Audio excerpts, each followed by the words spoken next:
En tant que monitrice de portage, je rencontre très souvent en atelier des couples où les deux partenaires n'ont pas le même gabarit et ont une seule écharpe de portage pour les deux. Donc il y a forcément un des partenaires qui ne peut pas faire l'enveloppé croisé classique avec son bébé car l'écharpe est trop courte pour lui ou pour elle. Alors, je vous montre ici comment faire si cela vous arrive. Ici, j'utilise une base -2, mais souvent, c'est une base -1 pour ces personnes-là.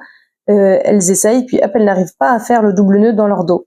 C'est très simple. Il suffit en fait de décentrer l'écharpe au départ quand on installe son bébé, donc de ne pas partir centré, mais d'avoir un pan court et un pan long, comme vous le voyez sur mes épaules. Et ainsi, on va faire un short hands front carry au lieu d'un enveloppé croisé classique. Mais ça a la même base de nouage, c'est pour ça que c'est très pratique.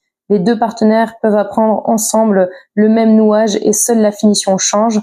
Alors que si je montrais un kangourou ventre par exemple à l'un des deux et un enveloppé croisé à l'autre, ce serait un peu perturbant, surtout que le kangourou n'est pas forcément le nouage le plus sécurisant pour les débutantes et débutants.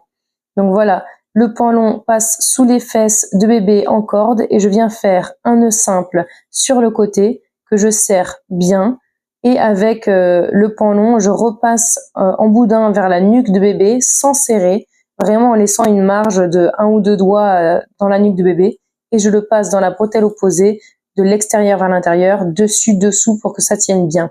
Je pousse bien les fesses de bébé voilà, au-dessus de cette corde pour que la corde arrive au creux des genoux et accentuer la bascule, rendre ce nouage sécuritaire.